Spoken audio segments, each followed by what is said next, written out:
Okay, well, I'm not a speaker. Like Jim said, I started in 2015. I started as a door knocker. I was a door knocker for Home Investors of America, and I started in foreclosure. So I just got going. I didn't know what I was doing, and I just knew I was going to take action. And in 2017, I met my partner, Tommy Smith, and that's really where we really started gaining traction. Today, Tommy actually put a really great presentation together. We want to share with you guys. We want to share everything that we know, and then hopefully we deliver a lot of good content to you guys. Yes. Oh, thank you so much. I don't know if egg race is on. No. Oh.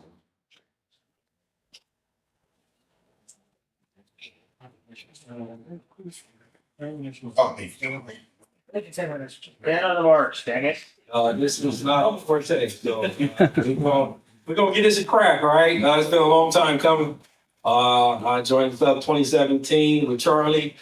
I never wanted to get up here, right? Charlie kind of dragged me up here. He told me he was gonna come, and I was like, "We're gonna do this right." So I put together a presentation because I believe that if you're gonna do it, you're gonna do it, right? We not half-assing nothing. So this is what we're gonna do, right? We're about to do it. Y'all gonna see us uncover our operation, right? At a very high level, very high level. We could go deeper into this, but this is at a very high level. All right, where do I got to point? Sorry, I hit the right button, Right button. All right. not the wrong button.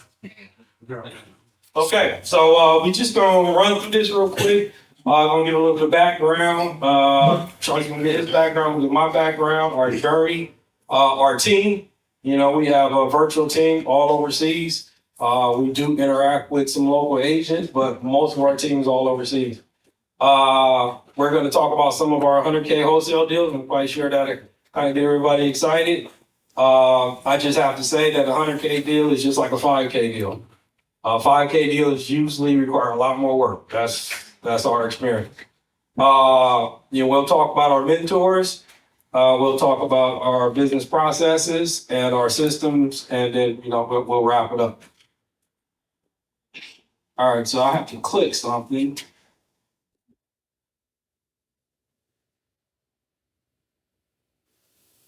A lot of this stuff that we do is mindset, right? I mean, if you don't believe you can do it, you can't do it. That's just reality.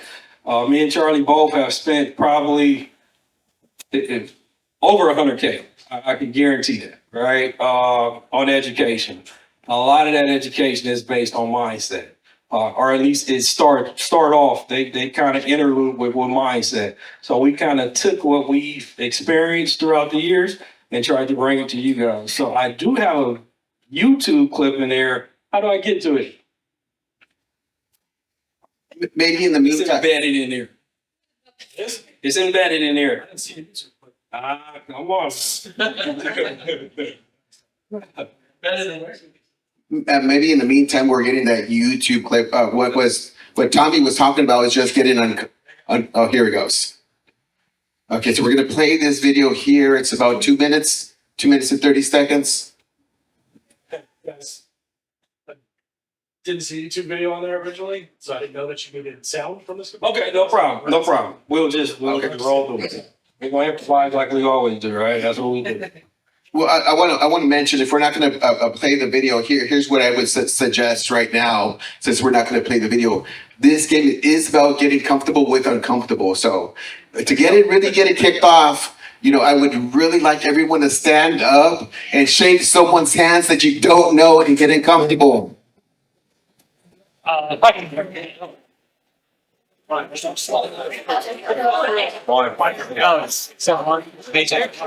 I've seen you before, but nice to see you. Come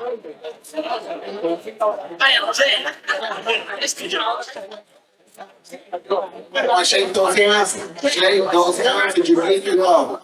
Get uncomfortable. How you doing?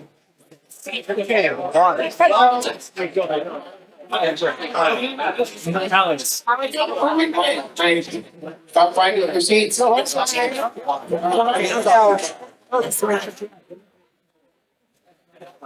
Yeah, off the life. She's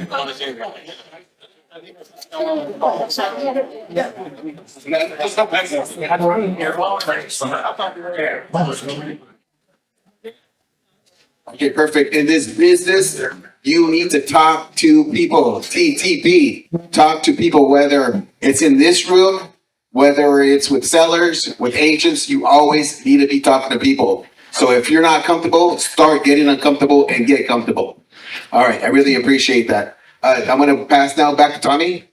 All right, so this is about us, right? I mean, I'm not gonna read all of this, but basically we saw problems, right? We saw, and I'm gonna be dropping some cuss words, so I apologize in advance. If you're in the military, I'm gonna just tell you. So we saw a problem. That's exactly what we do. We're located in the Inland Empire. We deal with very, I don't want to say complex, but to the average individual, we deal with very complex situations. It's not us solving these issues, these real estate issues. Me and Charlie, we would be lying to you if we told you we're doing this on our own. We have a team that's above us and below us. So it's not us.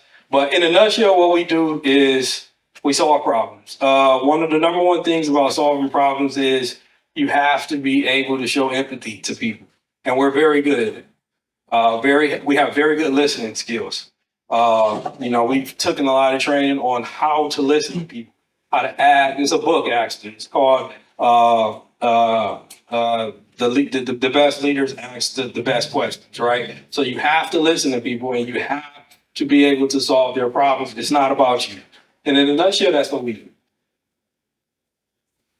Okay, so I'm just gonna really briefly talk about my story. You can see that picture right there with Robert Kiyosaki, and that's what really got me started. I read that book and I was like, man, I am all in. I'm gonna do whatever it takes. Whatever it takes. Whatever it takes. If I gotta sleep in my car, I will. Whatever it takes, to get to where I wanted to get to. So Hey, let me pause. He actually has stuff in his car. No, that's no bullshit. The level of dedication that it takes to do this. I think Charlie slept in his car for like at least 2 weeks. My wife was like, "Hey, why don't you tell him to come to our house?" And that's true. He slept in his car. So, no bullshit. So I appreciate that, Tommy. After I read the book, I turned to the back page and I wrote, and I knew exactly what I wanted to do, and I was going to attain it at all costs. My first mentor was Cody Sperber, really, that's where I just started getting a little bit of training there, a little bit of knowledge. As Jim said, in 2015, we actually started door knocking. I actually used to work for Home Investors of America. I was a door knocker where I learned foreclosures. So that's where I really started. This shit was really uncomfortable. I was knocking in the hood, but I didn't care. I was going to do everything it took, everything, and talk to everyone, right? Even if they were not the most pleasant, even if they had a gun, I would not care because I was all in. And so I did my first deal in 2016. I was really excited. I knew it was really real then. I got a $3,000 excitement, and I was the happiest guy you ever seen for $3K. In 2017, I was sitting where you guys are sitting. I joined what's now the Fire. It used to be the Accelerator. And the investment club before it was Rich and Evan. It was a couple other guys, and I started with them. I brought 2 deals, and none of my money, and they brought the money. I was the investor, and I was also the contractor. And on one of those deals, we made $120,000. Another deal made $113,000, and I split it with the real estate club. So just where you guys are now, I was there in 2015 when it first started. And 2 years later, I was really persistent, and I did my first 2 flips in 2017. In 2018, me and Tommy started paying for education. If you want to collapse the learning curve, you got to be in the right rooms. And me and Tommy have paid over $100,000 to be in the right rooms. As a matter of fact, in one of our mentors, it was 40K rip. They just got ripped out right of our bank account, right? Because we needed the right education from the right people.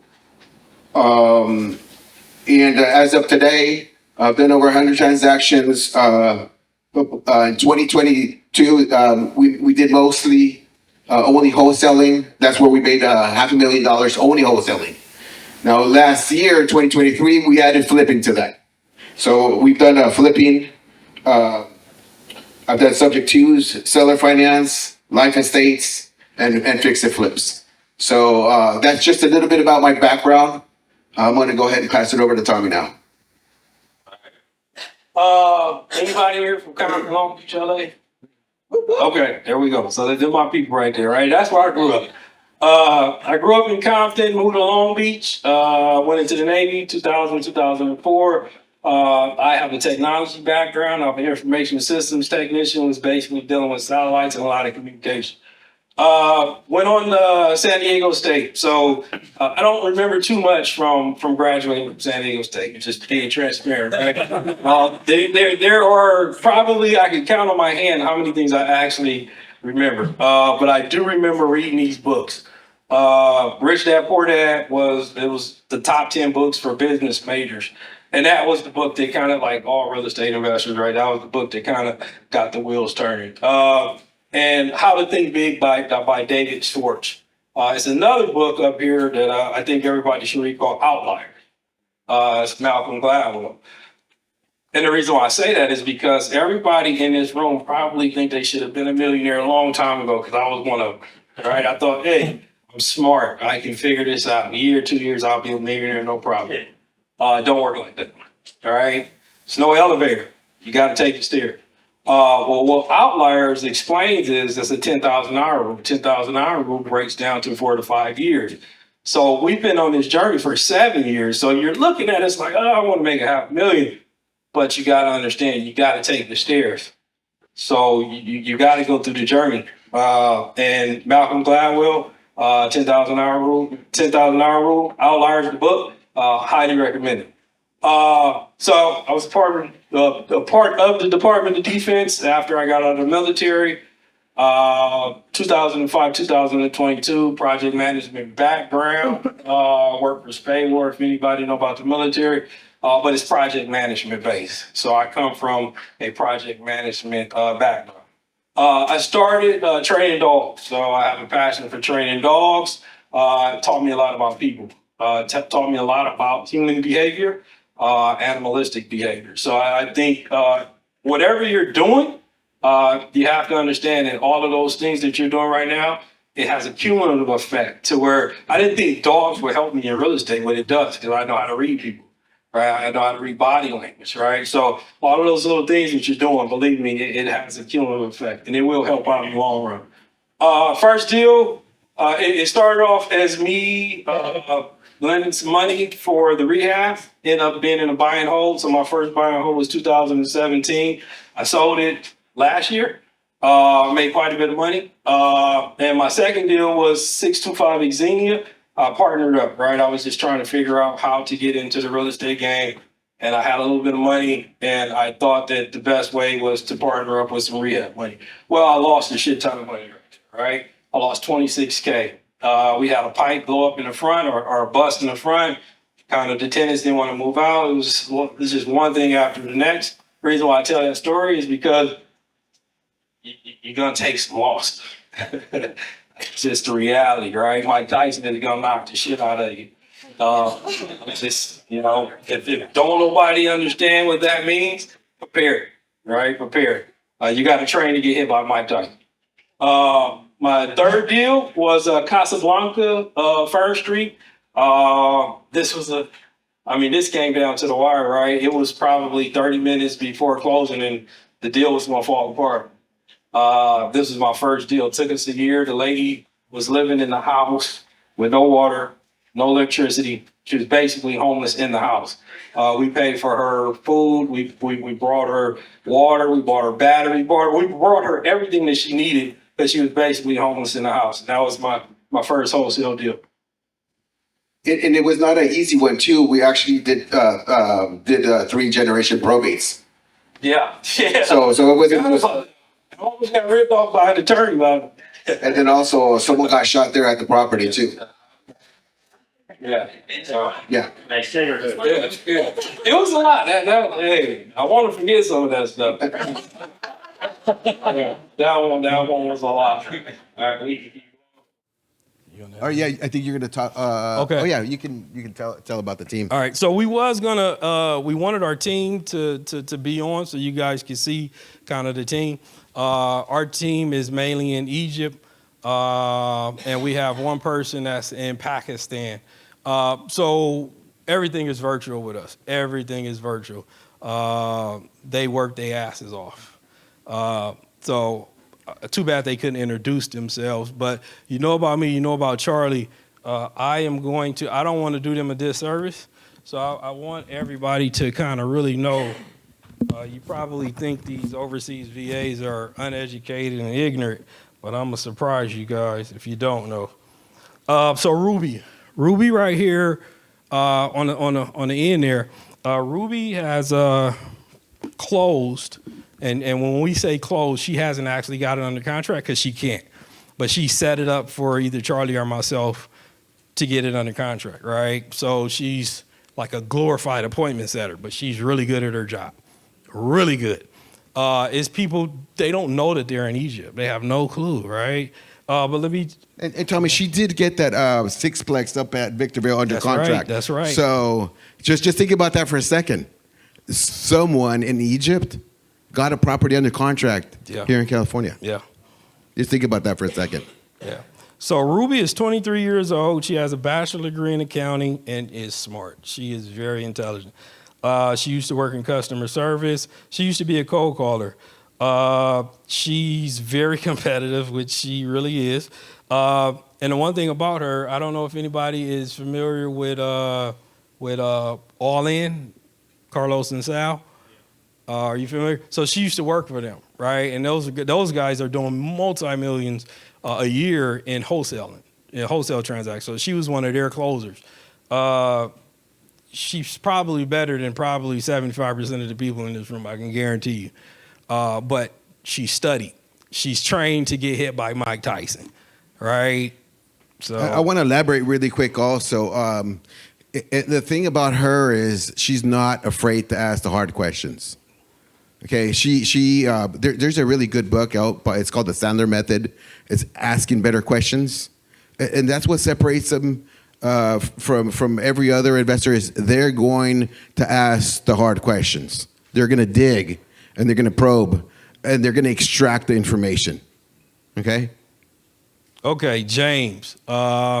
James is our another one of our junior acquisitions, and his degree, I'm not even going to try to pronounce it because I don't want to embarrass myself. So I'm going to skip this one word, but it's a Bachelor of Interpretations, Facility of Language and Translation. He's an English major, basically. So he has a bachelor's degree, and he's currently in school. He just went back to school to get his master's, and he's a poet. Yep. He knows how to comp. He knows how. I mean, they know how to do everything. To be honest with you, right? They do everything that we do. And by the time it gets to me and Tommy, it's already there. Like they're doing all the hard work. They're running the comps. They're asking all the hard questions. They're even sending out the offer. So sometimes we get on the phone and we say, "Hey, I noticed that Ruby sent a light offer. Okay, well, we're the decision makers, right? But they've already set the ball low for us. It's already low. So even if we go up 30, 40, 50,000, it's still a win. And we want them to feel like they got one on over us. We want them to win also. We want it to be mutually beneficial." Yep. Okay, so Jasmine just joined, and the reason why we hired Jasmine was for a particular campaign that we got going on in the Pasadena area.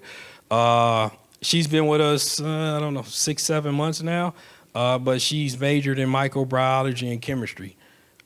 She worked as a tech support for the Stratum Group in Egypt, and she has been in acquisition since November of 2022.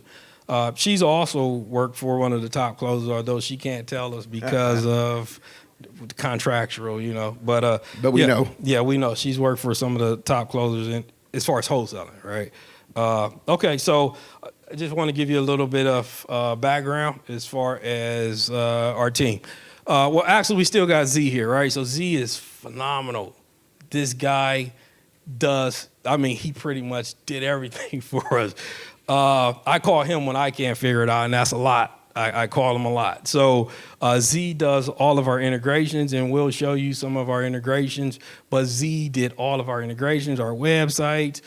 He ran our SMS campaigns. Mailing campaign, like whatever you think as far as marketing, he did it.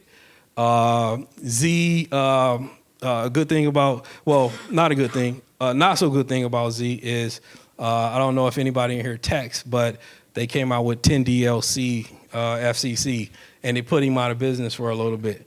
So the moral of the story is he was kind of like a one-trick pony, and he supported a lot of investors in the United States. And when they changed the laws or the rules and the regulations, his business suffered. So just don't be a one-trick pony. I want to mention one thing really quick also. We have cold callers. We scaled down on the cold callers, but at one point we had 10 people calling on our list. And then they would get kicked up. It would kicked up to our CRM, and then those people right there would take all the incoming leads, all the leads manager. So like I said, by the time it got to me and Tommy, we already knew the backstory. They had probably already gave them a verbal offer or actually emailed them an offer. They already ran the comps. So me and Tommy at that point are just negotiating, right? We went from 10 cold callers. We've gone down because we're pivoting. It's probably Tommy will talk, but we're going more into branding, SEO, and PPC, which is more of inbound, right? We're doing a lot of inbound, and that's a lot of heavy lifting. You got to go through a lot of leads, a shit ton of leads to get one deal, right? With pay-per-click, you're going to do less, but it's more expensive. So I just want to elaborate a little bit. Yep. All right, let's keep rocking and rolling. Okay, so the nice, the sexy part of this, right? Okay, so these are some of our 100K deals. And the person in this room we've done most of these deals with, so verifiable. Okay, so a Paris deal, 100K assignment. Background on that was the guy inherited the property. He lived in Las Vegas. The property was in Paris. He had a family member through marriage that lived in there. He was growing weed, basically he was I don't want to say it, but he was not so good of a guy. And I think the other guy in Las Vegas was scared of him. And that's kind of the moral of the story. But I think that guy, it was a family dispute, right? So I call him. I think I talked to him maybe 3 times. I throw a lowball offer out there, and he was like, done. And I say, holy shit, I fucked up. Because when you throw that lowball offer out, they shouldn't accept it. It should be some negotiation. So if you throw a lowball offer out there, and I'll talk about range, you try to throw a range out there, right? You don't try to throw a hard offer. But I threw something out there that I didn't think he would take it. And he was like, done. And I was like, okay, that was way too easy, right? Something is wrong here. But we closed the deal. We actually bought, I think it was a acre lot next to the property with the house on it. Don't know what happened, and a lot of times we don't want to know what happened after we wholesale. Okay, Colorado Avenue. This is another. We had a driver we couldn't get in contact with this lady. It was some drugs involved. I don't even think she had a phone at the time, or at least we didn't have a number. So on this one right here, we finally got to the dinner table. Her mother had passed away. She had some title issues because they tried to do a quitclaim deed, and it didn't quite work out the way they did the quitclaim deed. So basically, it was a title issue, right? She went to somebody to sell it. They couldn't figure it out. She came to us. We went to the right title company, and we was able to close it. Wasn't the easiest transaction, but definitely wasn't the hardest. Musquoy land. You want to talk about Musquoy? Yeah, I'll talk about that Musquoy land. Actually, this deal, it was like 18-month follow-up. And at the beginning, when I first called her, she said, no, thank you, and then she hung up. But I knew she lived out of state, so I kept calling her, texting her, emailing her, and I kept sending mail. And then one day she called and she said she was ready. I was really surprised about that.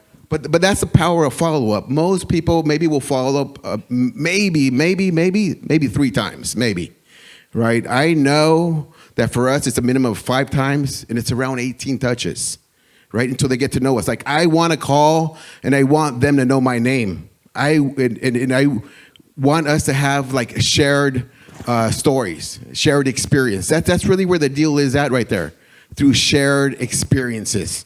So, vacant house, her brother had died. She didn't need the money. She lived in Idaho. And so, since she didn't need the money, we did a seller carry. 5% interest only, and I think it was for 10 years. And so we sold that note to someone else, and we made $60,000 on the house. Well, she also had this piece of land, and I didn't know what to do with it. It was in Muskoy. It was locked land. It was 3.5 acres, and I was like, it's in Muskoy. What the hell am I going to do with this, right? There's even no access. So I told her, I'll give you $30K. I'll pay you $500 a month for the next 5 years. Everything was going great until we got a letter from code violation, and some homeless guy started a fire, and they said, you need to clean up the lot. Well, it was 3.5 acres. It was probably going to be like $3K just to have a guy go out there and mow the grass. So started talking to the neighbors, and we verbally had talked about doing $120,000, and they quickly accepted it, and that's how we knew, there was more there. But we were already talking to them, and the gentleman brought in another guy, and it didn't work out. They got into kind of like a dispute, so we took the property to the MLS. And actually, there's a realtor here that helped us. Are you here, Melanie? Yes, she is. Oh, she's back there. Melanie listed that property for us. She listed it at $180,000, and we made an assignment fee of $135,000. So between the land and the house on one seller, we made $195,000. Okay, I'm just telling you the sexy stuff right now is not how we started. Me and Tommy were happy to take $3K. Yeah. $3K. Yeah. We were happy. Okay. On the next one was a property down in Victorville. And actually the investor's in here somewhere that we sold it to. And let me tell you about this one here. I paid someone driving for dollars. Okay, it works. Anything works if you work it. It's only when you don't work it, it doesn't work. So paid driving for dollars for about 10 months for 4 hours a day, 4 days a week. And initially there was a fire on the detached garage. Anyhow, I was in the area. I stopped by, and they said the guy's in jail. The guy's in jail. So I went down, and I talked to him, and I put money on his books. I went to the jail, put money on his books, and he's facing some real charges, okay? I'm going to get a little graphic here. They went to go buy drugs. He went with a pregnant woman. They didn't sell her the drugs because she was pregnant, and she jumped out and she died, okay? So the guy doesn't have any family members. He doesn't know anybody. And now the city of Victorville has boarded up with that metal. So initially he's going to get nothing. He is going to get nothing. So I went down to the jail. I worked out a $90K fee, and I also took $10,000 of his money to get him an attorney. Okay, it was a lot of hoops to go through. Going to the jail, going to the property. There was a lot of squatters. There was a lot of hoops to go through. But in the end, the gentleman maybe have a chance. I don't know if he's guilty or not. I don't, and it's not my business. I only know real estate. I'm only there for real estate. I'm only there to solve that problem. I'm not a judge. I'm not a prosecutor. I'm only a real estate guy. So we made $123,000 on that deal there. So it didn't always start like that. We're just telling you all the deals that are really sexy. That's taken us, over 5 years to learn this stuff. 5 years to actually put this knowledge to use. So, all right, back to you, Tommy. All right, let's keep rolling. You can take it. Okay. In 2017, I started in something like what you guys got going on here in the Fire Fast. It was called the Accelerator then. And I want to talk about this guy, Drew, because in 2017, just like I was sitting in this room, I still didn't have any money. And the truth is, I was still swinging a hammer. I was a handyman. I was working for myself. So I already had experience getting contracts to fix the property. All right. And so I would swing the hammer on the weekends and do door knocking during the week. This gentleman that we were sitting in the room just like this, one day we linked up together and he opened his checkbook and I was in business that day. He wrote me a check and that's where it really got started. And then I did the 2 other flips and then I got going. Okay. Those of you that shook hands with other people that you didn't know, that's where it's at right there. This is how the relationship starts, you know, and that's what I did in 2017, and that's how I got really started. In 2019, I did another deal with another guy named Aaron Mazzarillo. It didn't go so good. We gave her a $10K. She was either supposed to pay us back or sell us the house. She did none. We called another guy, and really the other guy had a lot of knowledge, and really he's really taken us under his wing. You can see the gorilla there because we call him King Kong, and he has been a wealth of information, and I would say that you find those people that have more information and you link up with those people. You want to add anything? No, but yeah, King Kong, right? So that story, right? He know we call him King Kong, but I mean, the ability Put it up closer. Oh, sorry. The ability to distinguish a deal from a not a deal is probably one of the biggest skill sets you can learn. And it took us a long time to learn that skill set. When you can distinguish a deal from no deal, it makes the velocity of you ripping through those leads and deals a lot stronger. We would just beat our heads. It's a deal, it's a deal, it's a deal. We would force it. It's a deal, it's a deal. He'd be like, nope. He would ask us a couple questions and then, kick us, and we would go with our tail tucked like, shit, okay, what the hell is he looking for? Like, what the hell is this guy looking for?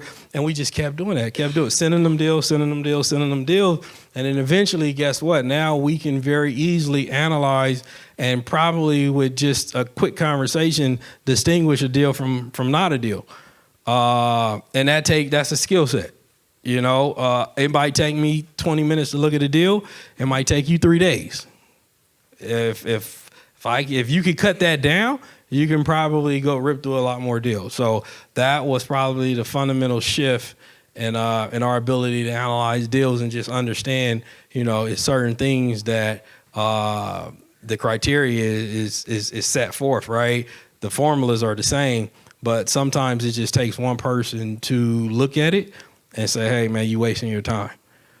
So that's probably, and I don't want to I could talk all day about it. All right, let's keep going.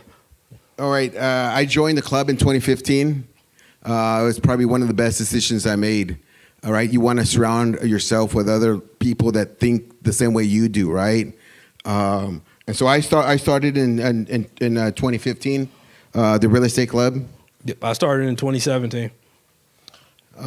In 2019, I don't know if you guys have heard, Brent Daniels, he has talked to people. So that's where we really started getting our negotiation skills. We really started learning how to talk to people. We started learning how to skip trades. We started learning processes. That was in 2019. Yeah. Do anybody know Brent Daniels? TTV? Okay. A couple people. Okay. Yeah, I mean, for the cost of his course, right, he teaches you a lot, right? We're in the sales and marketing business. It's real estate, but it's really sales and marketing. So if you want to learn sales and marketing, you got to go to somebody that knows sales and marketing. So when we figured out, hey, we don't know how to close, right? I mean, it's reality. I mean, we knew how to close, but it's a difference to be a continuous, like you could just continuously close all type of transactions versus, you getting a couple here and there. So he did, teach us. That was I guess that was the path that we started taking to learn more about, sales and how to talk to people. I'm gonna take this next one. So Jack Bosch 2019. Anybody know Jack Bosch in the room? Okay, we dropped a shit ton of money and we shouldn't have.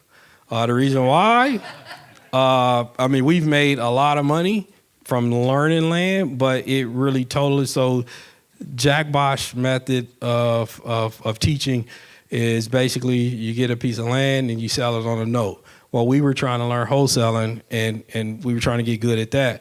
I don't know what got into my head. I was like, oh, let's go try this land thing. And it totally derailed us, right? So it took us a long time to kind of dig out of that. When you have a business and you pivot like that, I mean, you could lose a lot of energy, momentum. And the reason why I want to talk about that, we did make a shit ton of money, but it was not the best decision. And it was way too much money for the information that we shouldn't have been in the mentorship. So I just wanted to talk about that. We try to play in a small pond. A lot of people know foreclosures. A lot of people know absentees. Everyone's doing that. Everyone and their mamas is doing those. So we try to play in a smaller pond. We think that if you guys can get to the leads that we're doing, we're not in the right pond. Okay? So we took Elijah, Ruben, and Jen. We took their fire course, and we started learning how to buy fire properties. Because guess what? Not a lot of investors are going after that. And we had an investor that had a construction team, and that was rebuilding them. Okay, so I don't know how many firehouses we've done, but we've done a lot of those. We've done a lot of those because we learned another skill set that most investors don't have. Okay, so I would say one piece of advice that I can give you is try and play in a smaller pond, and don't go after the same thing everyone's going after. Okay, you want to take the next one? Yeah. So Steve Tran was a three-day sales training. Very, very good training. So we thought to mention that. You know, Steve Trang is a phenomenal trainer. So just wanted to mention Steve Trang. We got about 20 minutes, so we're gonna have to just go up. Let's roll. Move all right, we going. You want me to just rip through this? Yeah, let's do it. All right. So you guys see it, right? We're gonna rip through this. So I'm not gonna get all into this, right? So basically, you get a contract. From the contract, you know, the TC opens up escrow, you pull a title report, you know, you make sure that the EMD is wired in.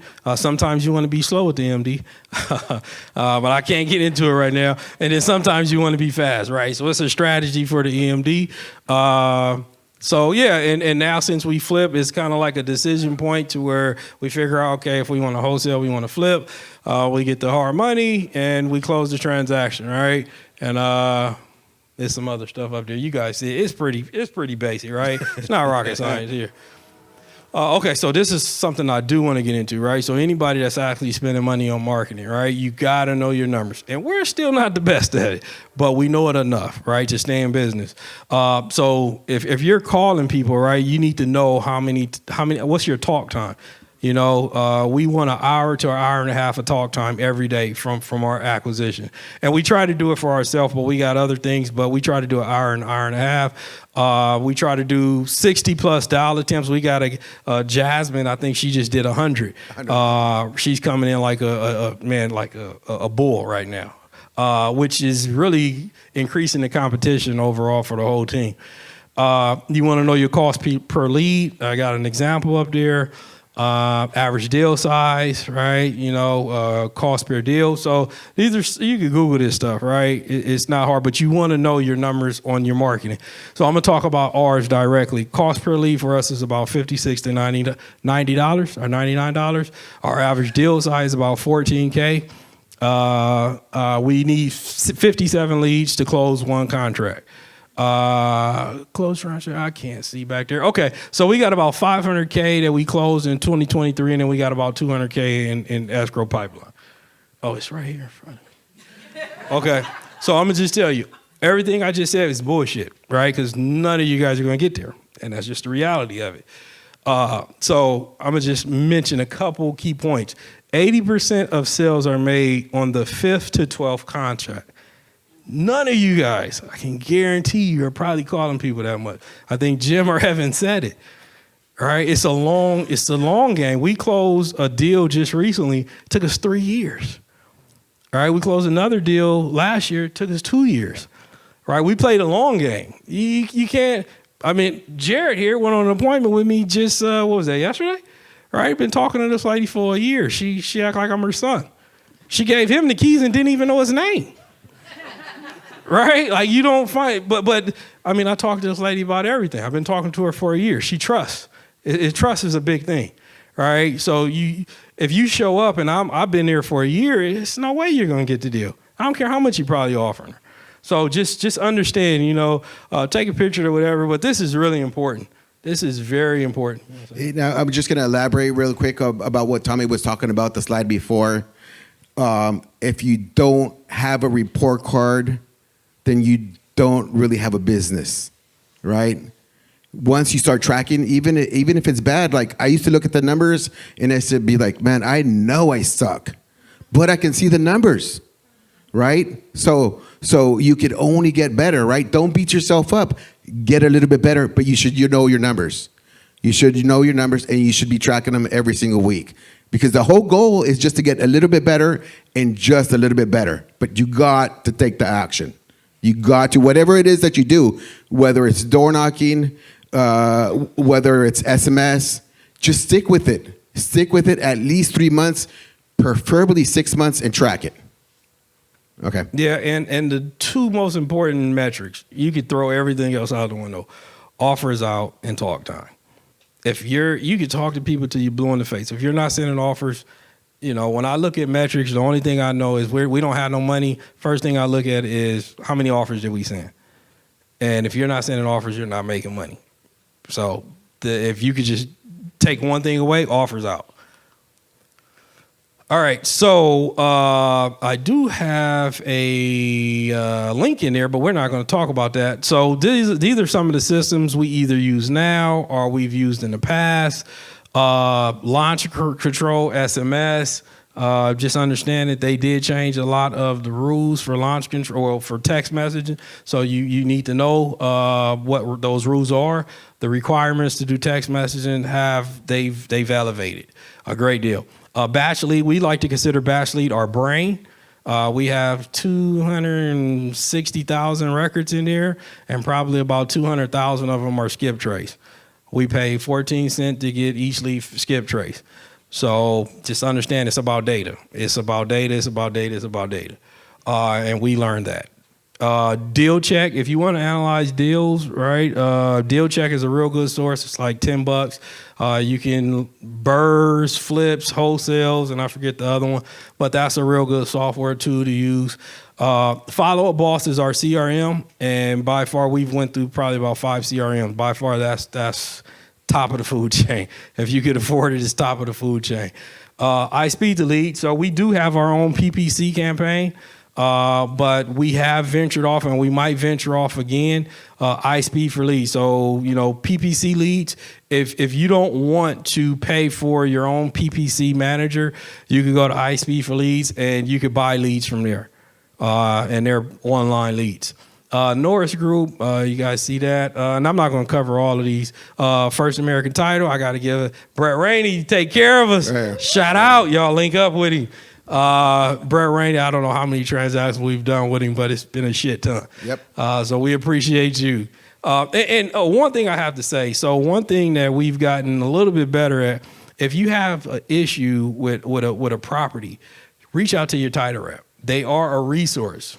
Escrow beats us up. Hey, did you call Brett? Did you tell him to pull a title? No, we forgot. Right? But if you think something is fishy, call your title rep. You need to know a title rep. If you don't, there's one right there. All right, it's another one here. Where's my other title rep? It's another title rep right here. Oh, maybe not. Okay. All right, so we got the Inland Empire, right? You know about where we started from. Level 10 meeting. So we do a level 10 meeting once a week. And it's anybody that comes from like a corporate background, project management. Level 10, basically you hold people accountable. Right, that's when the shit hits the fan. Right, what the hell is going on? Why didn't you do it? When did you do it?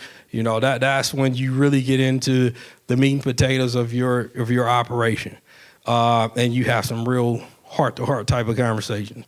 What else? Chat GPT. And I would say really quickly, you should either, if you don't have a partner, maybe go look in the mirror, but you should definitely be having those hard conversations. Yep. You should have more hard conversations than you do conversations. Like, we do celebrate, when we get the wins, but most of the time we're talking about the stuff that doesn't work. We're not talking about the sexy stuff, right? We're talking about, hey, why didn't we send out 10 contracts this week? Hey, why is the team not hitting their numbers? You know what I mean? Hey, why don't we have more in the pipeline? Why don't we have more in escrow? So just a little tip, you got to have those hard conversations. One more, ChatGPT, you know about that, but Zapier, we do a lot of integrations to where we got systems talking to systems. Basically, that's kind of like a translator for systems. So Zapier is a good tool too. So these are our lessons learned. I'll rip through mine. You're probably not doing enough work. That's if you don't have deals, I don't know how to put it to you, but you're probably not doing enough work. For a long time, we thought we was kicking ass, and then we got to the real wholesalers. The people that's really doing high level millions of dollars in wholesale transactions, and they told us straight up, you look like shit, right? It was a real hard conversation. But you know what? Once they start diving into your numbers, you can't run from numbers. People lie, numbers don't lie. So once they start diving into our numbers, shit hit the fan, and we had to change a whole lot, which is what we did. I don't give a shit. More leads, more leads, more leads, right? That's kind of a mantra of wholesalers. Even if you're a half-ass closer, if you got leads coming in, you're going to close something. So if you get good at marketing, right, you're going to close, right? That's just it. So the more leads you generate, right, the more opportunities you get. Like, it's a numbers game. So you always want to be trying to generate as many leads as possible. Lead generation is the lifeblood, right? That's it. If you don't have leads, you're dead. Your ability to close is the most critical piece too. I mean, unless you got a shit ton of money, and we've done this. We've spent a lot of money, and really didn't know how to close. Yeah. And one campaign when we first started, we paid $25,000, and I think maybe we got one deal. Yeah. So we lost. Yeah. So learn how to close, right? Talk to a sales trainer or whatever, but learn how to close. Always be closing, right? Always be closing. You got to be closing. You got to be closing to stay in business. Learn how to get good at marketing. Only focus on one channel. Don't try to do a million different things. Focus on one thing. If you're going to be door knock, get really good at it, make a little bit of money, and then go to maybe cold calling, but don't be all over the place. Do not be all over the place. One thing that we just learned with flipping the cash conversion cycle. So the cash conversion cycle for wholesale is very short, right? You spend money, maybe 60 days later, you get your money back, you make a little bit of money. But with the flipping, the cash conversion cycle is a lot longer, right? So you get a property. I mean, you it's an outlay of a shit ton of money, right? Then you got to pay the interest, and that money is not coming back anytime soon. Probably 7 months, right? 6 months. So understand your cash conversion cycle. We ran into a real rough patch. We jumped into 3 flips, and it got really serious, right? I mean, it was some stressful situations. So know that. Position of an asshole. Do I have any assholes in the building? Yeah. All right. Somebody got to be an asshole. All right. I'm going to just tell you, just straight up, the nice guy, that shit does not work. Somebody has to be an asshole. If you have a team, you have to hold yourself accountable. You have to hold your team accountable. There is no way you're going to stay in business being nice. And you don't have to come in cussing people out, right? But you got to have the ability to hold really like tough, critical conversations. You have to. Conflict resolution, go take a class or whatever you need to do. Somebody got to be an asshole. I just want to tell all y'all that if you think the nice guy shit works, sorry, it's not gonna work. If you're running a business, right? Charlie, you're up. There's no silver bullet. No one's gonna come save you. There is literally no one. You're the only person that holds the key. Okay, so just know that, right? No one is coming. You got to do all the heavy lifting yourself. I had to have that hard conversation. And that's why I started door knocking. I didn't even know what I was doing. I just knew I had to go. Action breeds results. Best use of time. Do whatever you think that you need to do, but just take action. And I would say this: find your reason of why you're going to do those uncomfortable activities. Right? Find your why. Dig really deep. Right? Because if you're really comfortable and you're making $140,000 a year, and everything is great, you are not going to do anything. Right? And unless it's like almost like a life or death situation, right? You got to get in that mindset. Real estate is a mental game. It really is. If you think you can, or if you think you can't, you're right either way, right? So if you have the mentality of like, I'm not sure, then maybe you will, maybe you won't. If you think you can't, then you're probably not going to, okay? If you think you can, you're going to do it. I knew one thing: I was going to get here, whatever it took. I was willing to bust through that wall and weather everything. And so it's a mental game. And then lastly, just surround yourself with other people. You saw all our mentors. Collapse the learning curve. Get with people that know more than you, that got more experience than you, that can actually pull you up. Okay? I want to say something about the asshole. You can hire an asshole. So don't think you got to be an asshole if it's not your personality, right? You can hire an asshole, or you can partner up with an asshole. Somebody got to be the asshole. So and then if anyone's looking for you, I'll rent out Tommy for a little bit of money. It's gonna come into it's a tall order. I'm telling you. I know firsthand. All right, that's you. Okay. All right. So here's another property right here that we did down in Oakwood. This one came through our cold calling. It was a tired landlord. The rents were really low. He had a family in there. He wasn't able to get him out. He wanted to retire. He wanted to pay his house off. It was a little bit over 1,100 square feet. It was a 1-bedroom, 1-bath on paper. On this one here, we went through the city, and I learned a lot. One thing that I learned that you shouldn't do is put the tool belt on and actually do the work yourself. You should never do that. I did that for a little bit, maybe for about a couple months, because contractors weren't showing up. They were on vacation. All those excuses. But I can't calculate how much money I left on the table because I wasn't actually closing deals. Okay? I kept my fingers crossed. We went through the city, and we converted it into a 3-bedroom, 2-bath. We picked it up for $156,000. The rehab was $60K, and we sold it for $385. Okay, so that was we did not add square footage. We just changed the layout around. Okay, so PPC lead for this Montecito property, 2 gentlemen right here, Jared and Brian, really good guys. We JV with them. The reason why we JV, because we ran out of money. Well, it was just too intensive, right? It was too intensive, so they was more than willing to JV with us, so we JV with them.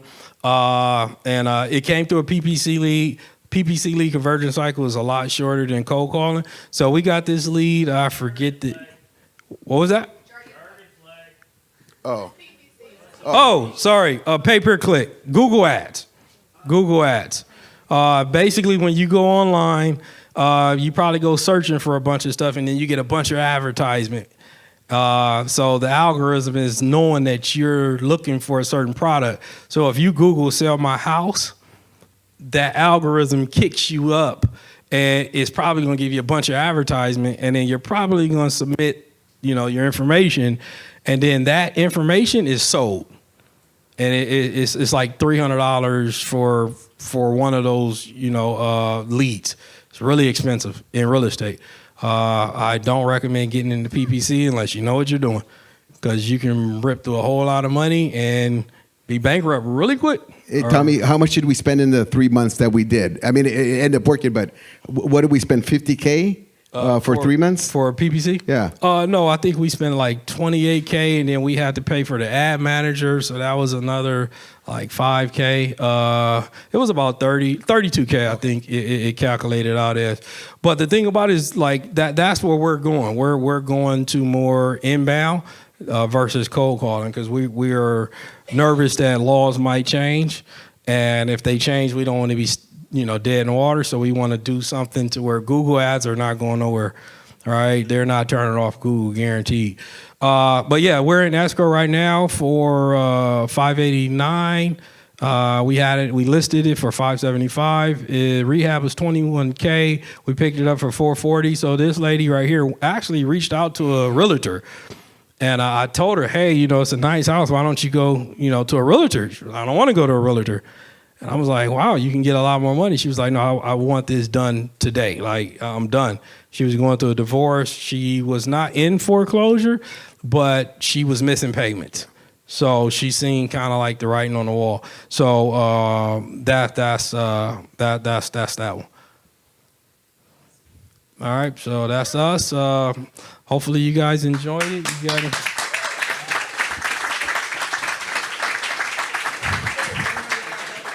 We got some pictures that we wanted to show.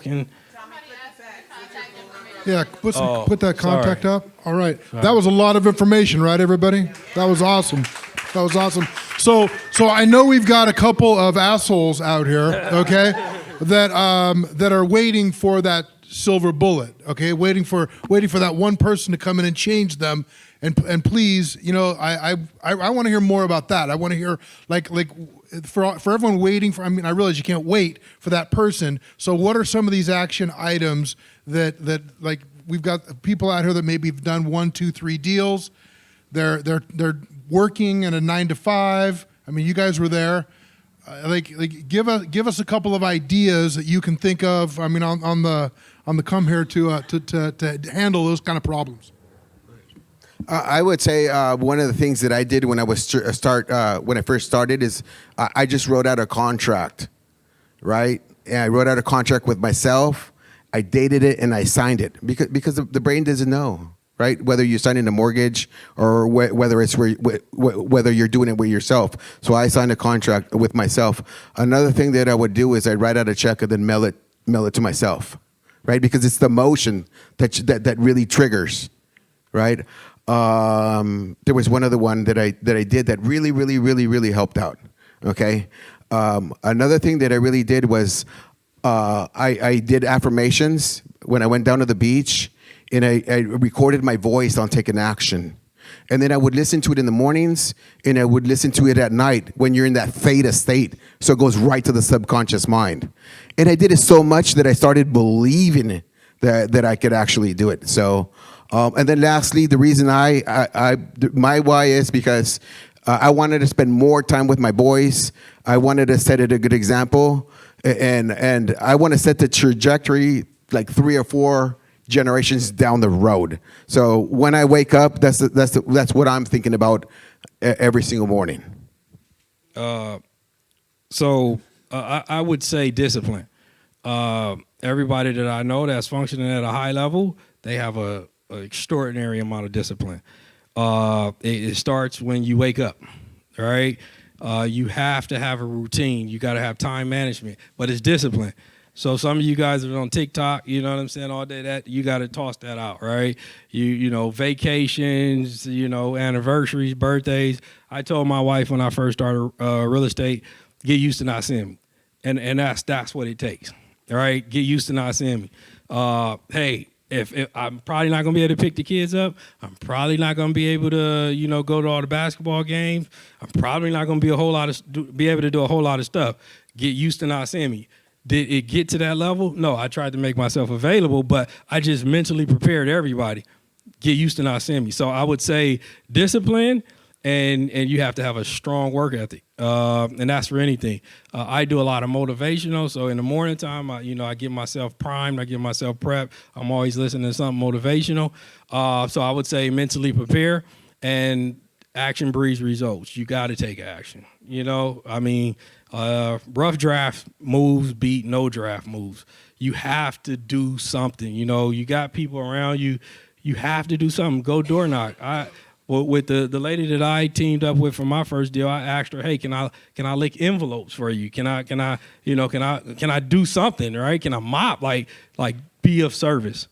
right? And then you just prove yourself, right? Every day, people watch you, even if you don't think they watching you, they watch you. So if you, we've had plenty of people show up to our office saying, "Hey, I want to do this," and we tell them, "Hey, you're probably not gonna make no money in 6 months." We don't see them. That's the reality. You don't see them after that. So, that's it. That's what I got. I got one other thing, and I don't recommend that you guys do this, but we all have the ability to change, right? And so I left my old life, and when I did, I disappeared for 10 years. For 10 years, and I'm talking about really disappeared from everyone, mom, dad, brothers, sisters, friends, everyone. And then when I reappeared, they didn't know who I was. But it gave me the ability to really focus and really dial in because it was that important to me that I get there. So do what you think you need to do to get to where you want to get to. I've seen the pictures. You did change a lot, man. You did change a lot. I love it. Hey, is there any questions? We've only got a few minutes, but if any of you have any questions, please ask away. Go ahead in the back. Stand up and give your question. Can you repeat the question afterwards? Thank you so much, Marley and Tommy. I'm curious if you have any recommendation of books that help you build your systems or get the system mindset together. So the question is, if we have any books or any recommendations that helped us build the system. We got a couple of books. I know we were recommended Traction. That was a book that everyone should read. It's really, really good. It talks about one person has to be the integrator, and the other one's got to be. Sorry, what was the other one? Visionary. Thank you. The Visionary. It's a really, really good book, and it talks about staying in your lanes and only doing what you're best at. And what was that other book? Traction and Rocket Fuel. Rocket Fuel. I would recommend that book. And then lastly, I would also recommend Sandler, Asking Better Questions. You got anything? I'm gonna go blank. My mind is blank right now as far as books, but I would recommend some YouTube. I would recommend Jerry Norton. Listen to him. I would recommend Brent Daniels. Really good person. On systems. Chris Jefferson, another good person as far as beginner wholesaler, and who else I could recommend? I think those are probably who I started with, and from there, the algorithm will kick you into a whole bunch of other people. Oh, Sean Terry. Oh, yeah. Sean Terry's the Godfather. So I would recommend Sean Terry.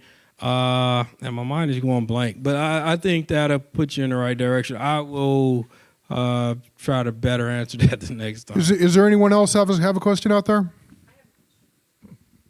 Go ahead. I have a question. Who do you recommend for skip tracing for corporations and trusts? So who do you recommend for skip tracings for corporations and trusts? There is a website that you can get trust information and LLC information.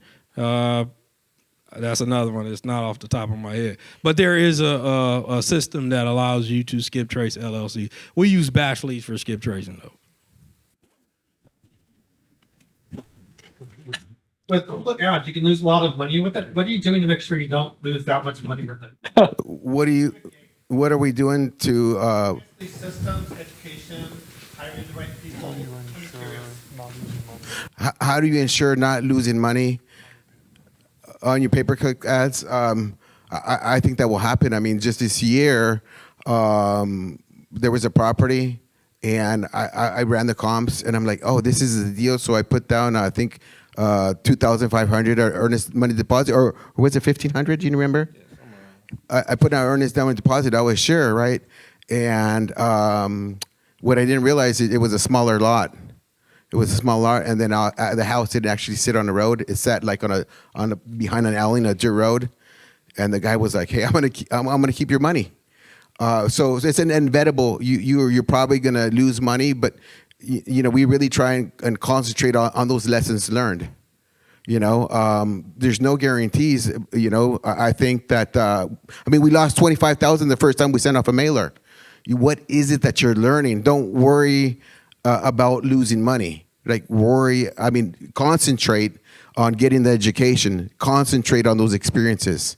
How many deals have you closed? Yeah. Multi-families have done 5. Okay, so you think your closing ability is pretty good? What we want, we are.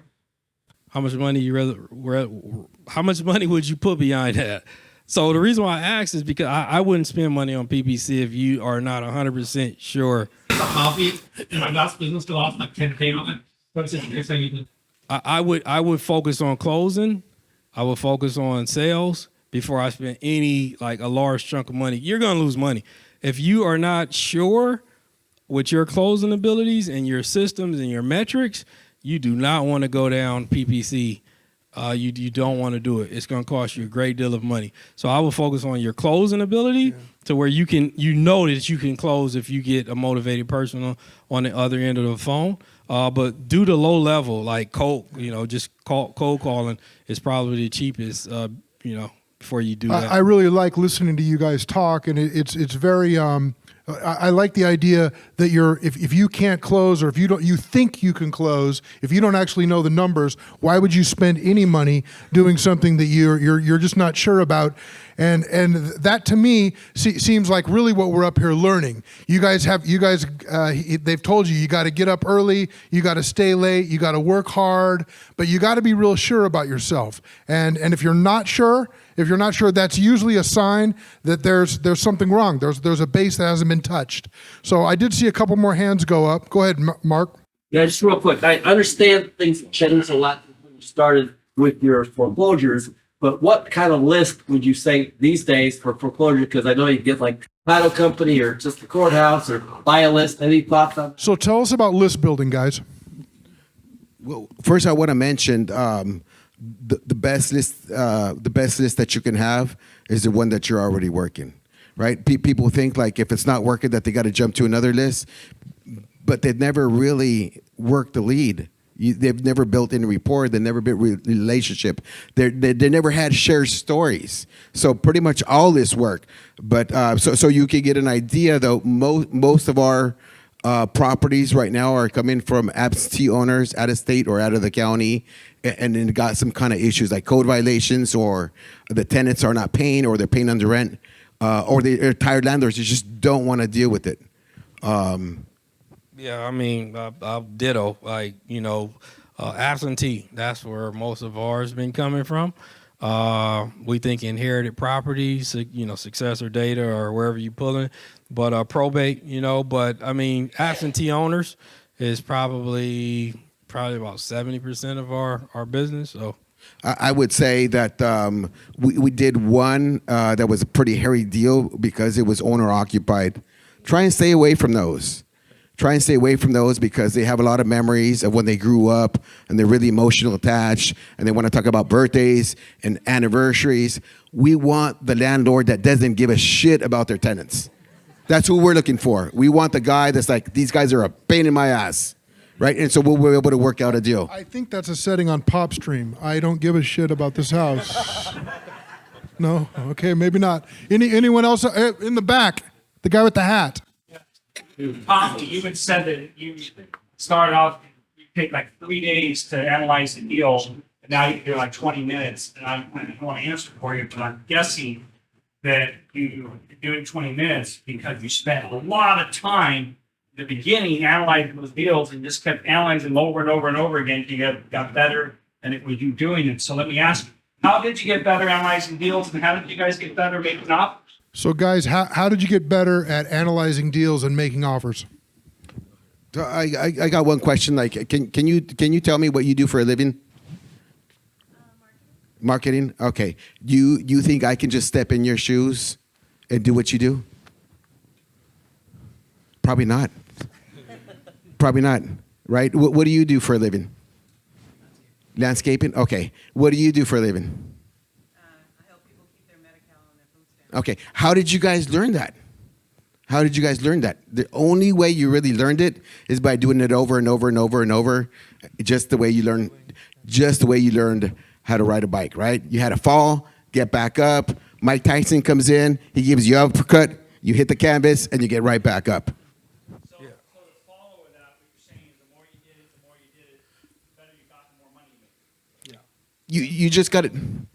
And we thought we was doing enough. You always think you're doing enough, and then you meet somebody at another level, and you're like, dude, you scratching the surface here, you know. So like I say, you think you're doing enough, you're not. I can guarantee you, because we thought for a long, and still probably now, we still think we're doing enough to get to the next level. And it's like we talk to certain people, it's like, no, you gotta do more. So we was producing about 15 leads a day. So, I mean, we're just ripping. We're ripping. So when you're going through that much data and that many deals and comps and, you know, comparables and ARVs and all this stuff, it's just, you know, I could tell you, you know, I know Moreno Valley is 550, right? All day long, right? Rialto is about 550. I know rent is about 2,700, 2,800, 20. I mean, it's just, you know, you just know, right? It's not like a question. And it takes a lot of just repetitive, just repeat until you get brain damage. And then one thing that we really learned, one thing that we really learned is sometimes you just got to slow down. It's not about all hustling and going 100 miles an hour. Slow down. And sometimes we do what is called the all stop. Whatever it is that we're doing, we just hit the button, the red button, and everything stops. And we just really focused on what we have in front of us. Is it a deal or not? Is? Okay, let's start doing the due diligence. So sometimes you just need to slow down. At one point, like Tommy was saying, we were having 15 leads or more sometimes coming in, right? And it was like drinking at a fire hose. So we really had to just slow it down. So sometimes just slow everything down and really focus what's in front of you. And I have to say right now that that's probably the biggest thing I've seen in you, Charlie. You know, Tommy's been a great influence on you. My wife and I, in years past, we spent a lot of time with Charlie. The four of us went to lunch, and I think that was the one thing that I took away from the lunch was, wow, like a real mature guy, like really thoughtful, like really thinking. And I want to encourage all of you. It's the same thing. It's not just craziness. It's not just, you know, running. We're looking at all these properties. You try to take good notes. It's always kind of a mess, but somehow being able to kind of take a step back and to really kind of go through what it is you're looking through. It sounds like it's paid off for you. Yeah, well, I would say, you know, Tommy's a really great guy, but he can be an asshole, and sometimes that's what you need. That's what you really need. You don't know what you don't know. You don't really know what's good for you because you're in your own head. Once you get out of your own head and really start listening, you can really start moving forward, right? But if you're that individual that's hard-headed, dude, you should just be walking out the door right now because it's not going to work. Right? You got to be vulnerable. You got to be vulnerable, and you got to be able to be open-minded. And it's a learn. You got to learn, just like Jimmy said, right? You got to be able to learn these skills. So what you got back there, Andy? You guys have built a great job for yourself. Here we go. Here we go. I saw you sleeping back there, Andy, just so you know. I really did see you. I was going to call you out, but then I saw your eyes pop open. I said, I'm going to let him go. You know, Andy, you really got us there on that one. You are twisting our arm behind our back. You got us in a headlock. So what Andy's saying is, you know, we got a high-paying job, which is really true, right? The next step for us, and actually, where's Evan? Evan, every time I see Evan and Andy, they're always saying, "Hey, how many properties have you held on to?" So that's actually our. Yeah, no, I appreciate that. I love you guys too, Evan. But that's actually the next step, right? Because Uncle Sam, he's going to come in, and let's just say it's not going to be nice. Right, so we're either going to be holding properties or investing in notes. But we know, me and Tommy know, we need to do something. And I have something to say. Our end goal was not to be like these super wholesalers for the rest of our life, right? It was one reason, right? And that's to control the deal. You learn how to get the deal, you can control the deal, and then like I trust me, we do not want to be wholesaling, right? Forever. Like it's just a means to an end. What you got, Evan? I say Rich has something. Yeah, well, one of us call it being a gamekeeper. As the deals come in, you pick and choose and decide what's going on, so you have the control. So I want to say that, and I know because I've known Charlie, I know you, Tommy. Either one of you on your own would have been successful. Well, I bring this up a lot. Jim had a partner for years before he passed away, and really brought his business to another level. Him working with him, and then you two together are just doing awesome. So my question to you is, you glad you're in a partnership? You bring that up sometimes. Some people work better with someone else at your side. Yeah, so the question is, are we glad that we're in a partnership? Let me tell you how partnerships, most of them are not going to work like marriages. They're not going to work. It's really, really, it's really hard to find that right person for many reasons, personalities, or, because Tommy's being an asshole, whatever it is. So they don't work. But I want to tell you, we've been able to excel because Tommy stays in this lane and I stay in my lane, right? And we don't agree, but when we don't always see eye to eye, and we don't always agree. It's almost like being married in a way, right? Yeah. But we do agree on what's going to be best for the company, and then we just keep it moving. Okay, so I would say at the very least, find someone that's going to keep you accountable. Find someone that's not. That every time you talk to them, it's not going to be this cheery, happy conversation where it's roses. Find the person that says, hey, you said that you were going to do this. What happened? Why didn't you do it? Why didn't you meet that metric? Find that person. Find that accountability person. Yeah, and me and Charlie are like opposite, right? Completely opposite. And sometimes that's what you need. You don't want somebody that just because you like them. That does not work. All right, so you need somebody that has a skill set. Charlie has a lot of skill set. I have a lot of skill sets. I know how to stay in my lane. He knows how to stay in his lane, and we just keep moving. It's times to where I won't say shit. I'm just like standing there, like especially when in construction, right? That's not my lane. If he needs me, if he want to, maybe get my input, I'll talk to him, but that's not my lane, right? Until it's something is screwed up.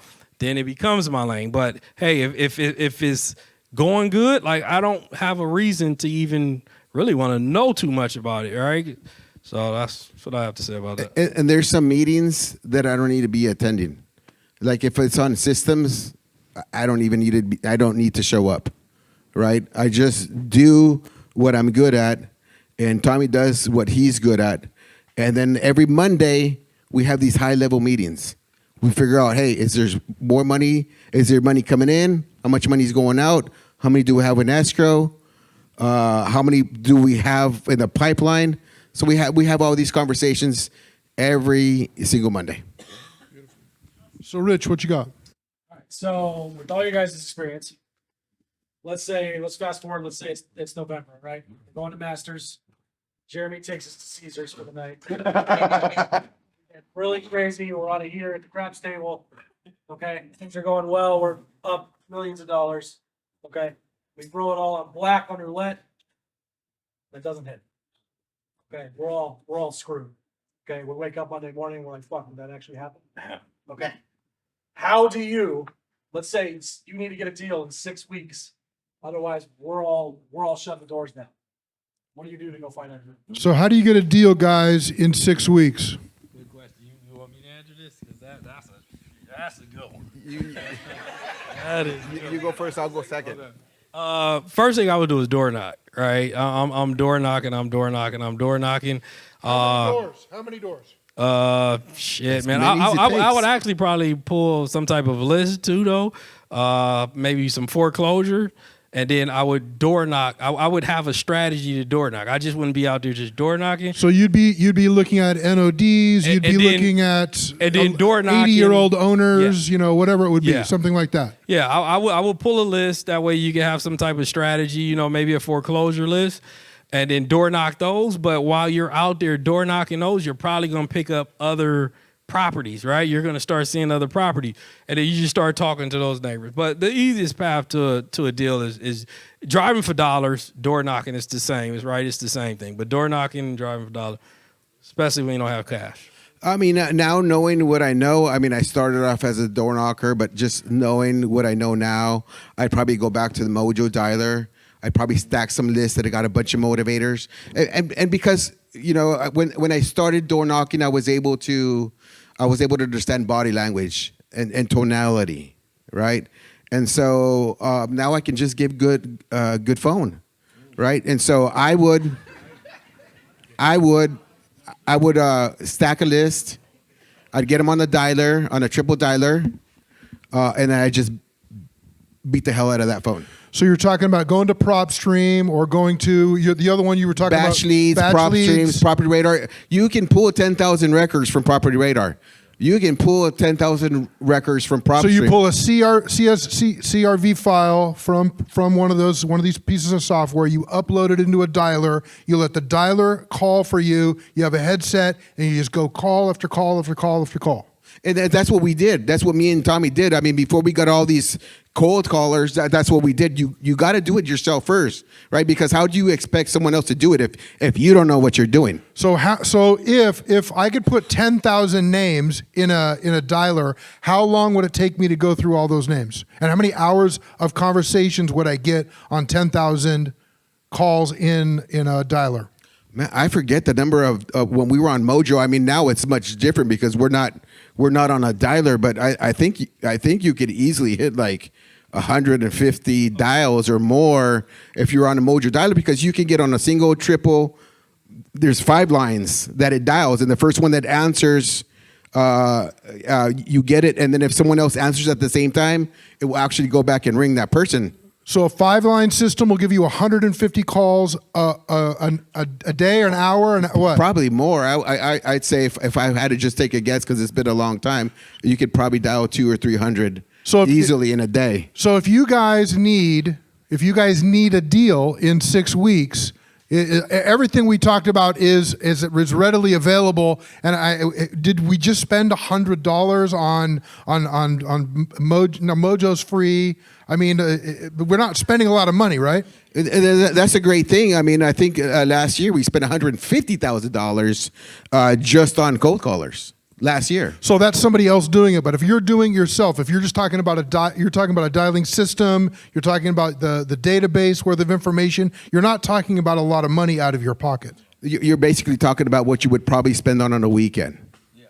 Not very much. Maybe a couple $100. Wait a minute. I thought he said something about blotto on craps. What was it? What was the term? I forgot what that was. It may be more than $150 on the crap table there. It depends if you have money or if you don't, right? So, to Richard's question, if you don't have money, you get a tank of gas, right? You can probably pull a list pretty cheap, $100. You can pull everything, Property Radar. But if you got money, yeah, Mojo, you might spend about $200. You might have to get Property Radar. But we know a guy that we met, and I follow him. He had a list of 10,000, and his mentor just told him to keep calling.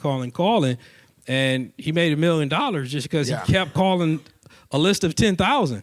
So you just got to keep doing it, right? I mean, we know people that's done it. And it'll make you. It will drastically improve your speaking abilities while you're on the phone if you just keep talking to people. I guarantee you. This guy dialed from sun up to sundown, from like 8 a.m. to 8 p.m. And that's something most of us in here are not going to do. But he did that off that one list. He just kept beating up that list from 8 a.m. to 8 p.m. Hey, everybody, I'd like a big hand for these two guys right here.